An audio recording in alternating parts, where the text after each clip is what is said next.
in love and light and for the highest good and intention. Matter of fact, that's what I say before I even start a reading. Is that all messages be delivered in light and for the highest good and intention for the person that I'm about to read. So the fact is that it's I just find it really interesting that there's a lot of double standards, both in the Bible. I mean, you could read the Bible and it will say one thing in one chapter and something totally different, and so I just say I could quote Harry Potter. It doesn't really mean anything at the end of the day. So, and it's like they both have good lessons, and it's a good guide to live your life by. But at the end of the day, I believe even the Bible says, the body is thy temple, and Christ even said that we are equal unto him and capable of greater things than what he did. And so I think it's weird that we put him on the pedestal and, we don't embrace our own divinity, because we're not really separate from Christ or God or from one another. I agree with that, and I've always said that about Christ himself being an extraterrestrial being, a being of not of human form. When I say that, though, people think I'm completely off my trolley, and that's okay. That's okay. I don't expect some people to understand or even comprehend that, and mostly it's people within my own family, because I grew up in a household that was very Roman Catholic, and for them to have this thought process that Christ is an E.T. is just crazy. But he is. In a great many ways. Yeah, I think that Christ is an interesting guy, but so is Buddha and Ashtar, and I mean, so there's a lot of Ganesh is great, but the problem is that people don't see themselves in the figures that they worship. So God, for example, I think is not a figurehead that rules the universe. I think there's one consciousness on this planet at any one given time, and that's us. And so everything else is like one big dream.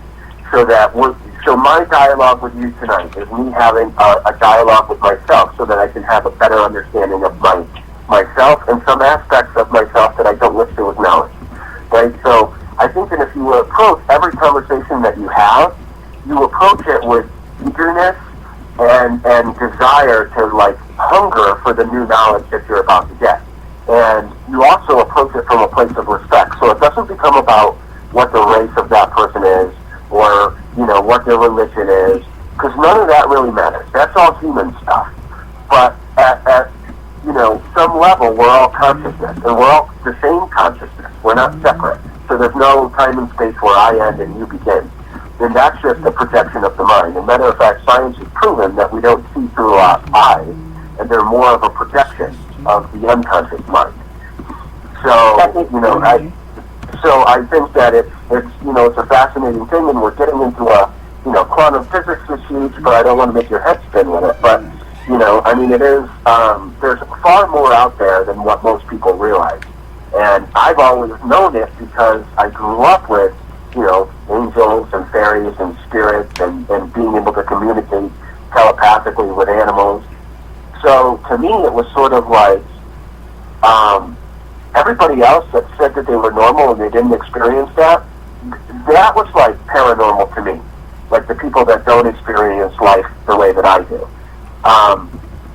Because for me, it's very normal. Like, I don't, a lot of times I need people to ask me questions so that I know what they don't understand. Because I just look at things like, in a much different way than people. And so I was talking about the law of attraction before it became this big, huge thing. But I also think that action tends to be a huge part of it. And the word even has action in it, and it's just funny that it's not about just sitting and wishing that these things are going to happen for you. I mean, you can't wish for $1 million and, it's going to fall in your lap. But you can align yourself with the right people, and you could say, I want $1 million. Who do I have in my sphere of comfort? because you are the 5 closest people that you have around you. So your money tends to reflect that. You guys tend to gripe about the same things, and so on and so forth. So if you don't like where you're at right now, you have to shift who you have around. And sometimes we get so attached to the people that we have around us that we don't want to let go, right? We don't want to let go when they die. We don't want to let go when the friendship ends. We don't want to, because we have this thing where we need to, have them around. But I've always learned, when I was a kid, I said to be disconnected from all things was to be connected to all things. And everybody looked at me like I had 6 heads, and like, what are you talking about? And because I grew up in a very skeptical family. I mean, my parents that adopted me didn't believe in what I did. And so that was very difficult, because it's how do you come out of the closet, and say that you're a psychic, because it is coming out of the closet. And, and when you know that it's not going to be embraced. I could remember my brother was going out for professional football. And that same weekend, I was on SIRIUS satellite. And the family rallied around my brother, but they totally disregarded what I was doing. And I said, first off, I could tell you, and this is what I said to them afterwards, I said, I could have told you that he wasn't going to make it. Right, and I could have saved you guys all the money to go down and but the thing is you pursued and you backed him, and that was great. But I didn't even get a good job, good luck, good anything, and I said, and I'm living the dream, I was done chasing it, and so I said, here I am, and there you are. And even when I was on Nancy Grace and stuff like that, I mean, it was like, they come out of the woodwork every once in a while, and it's just not, you could tell when people are sincerely appreciating or listening. And so even when they were listening to old radio shows, because I was on radio all the time, and I'd get the audio and I'd play it back for them, and my adoptive mom would putz around the house and not really listening to what's going on, and every once in a while she just interject and go, wow, how did you know that? And then she'd keep cleaning, and you could tell that there wasn't really no sincerity. Whereas when I took it to my grandmother, she would sit down and it was like undivided attention. But my gram, I told her what her parents looked like. I picked them out in the picture, like one of the old sepia photos where everybody's all stern-faced and there's 10 people in a group, and it was just, so she became a believer early on, and that was not the grandmother that died. That's the one that's actually still alive. And, and I'm grateful that she was actually there and a supporter, because, I think being in the fact that I was adopted and I was fighting a lot of stuff anyway, because kids didn't really understand what adoption was, and I was called names, and, and so I was fighting to find myself, and I just wanted to be normal. Then I found out what normal was, and I wanted nothing to do with it, because I thought everybody had lost, everybody was bananas. And so, I agree. So I'm like, forget normal. This is my normal, and and I embraced it, and so I mean, and I was talking to people about astral projection and the Akashic records when I was 10. So it's just what I've grown up with, and this is my norm. The paranormal is my normal. Yeah, it's my norm too, and what one person finds not normal, another finds completely normal. I know many people who look at me and say, I just don't understand how, you can do this, and that, and the whole star reading and this and that. And it's like, well, it's not for everybody, and I can usually tell the ones that are warm and receptive to it and the ones that just won't. Maybe in another lifetime they will be able to understand it, but for some people they're just not programmed that way, and that's me going back to doing the stars. Some people are just not programmed by their celestial identity to be able to comprehend any of this metaphysical stuff. But I totally agree with you, and sometimes in life when we have negative experiences, they're there to make us stronger. They're there to build character for whatever reason and for however painful, it is. And I wasn't going to bring this up, William, but because we're talking so in depth about this, I do want to share something with you that I don't think I haven't even told my listening audience, but I was in surgery 2 weeks ago, and they wouldn't let me leave the hospital because they had this fear that my appendix was getting ready to rupture. And me knowing the stars, I knew this was not a good time for me to go into surgery. It cosmically speaking, it wasn't good. I had no choice. So, I sat there going, okay, I'm going to do it. I can't get out of it. I did it. But in surgery, I flatlined, and I was clinically dead for about 87 minutes, and this happened on June 18th.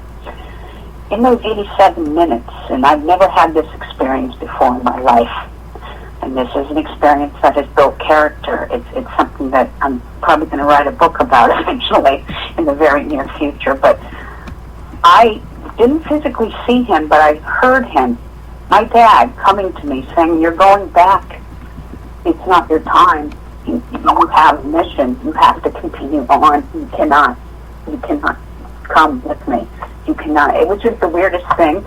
What is your take on that from someone who is into this type of experiences? What is your explanation for that? That happened.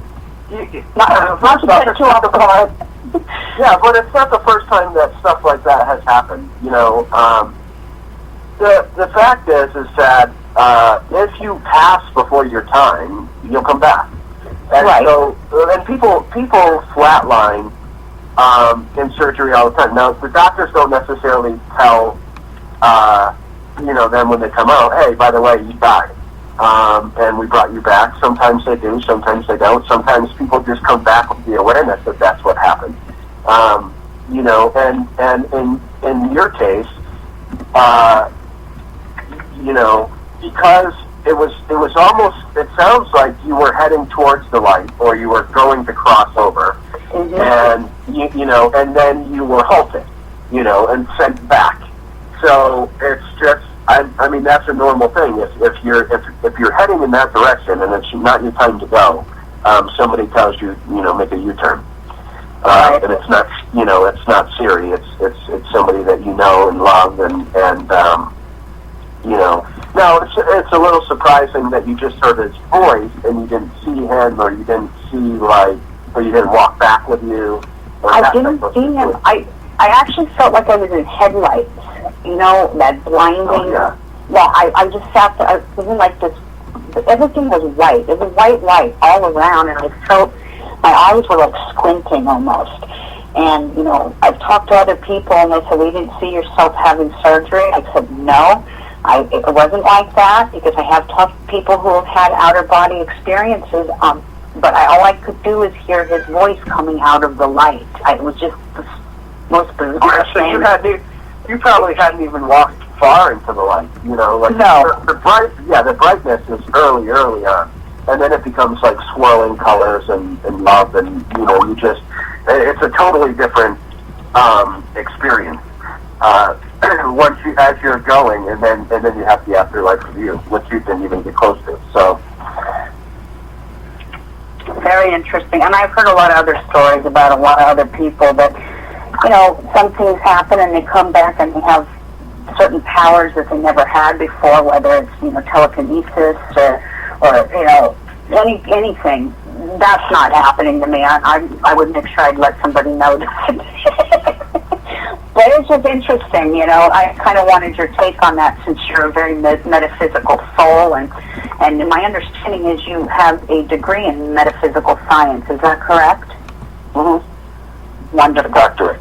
Yeah. Doctorate, see? So I knew who to ask, folks, and we've got a great buzz going on here in the chat room with a lot of people getting a very positive reaction to you, and I do want to shift gears for just a minute, and I don't know if this is like animals or sensing I have you on the phone, But, usually when I'm broadcasting, I have this one cat that wants to sit on my lap, and I had to pull a chair next to me and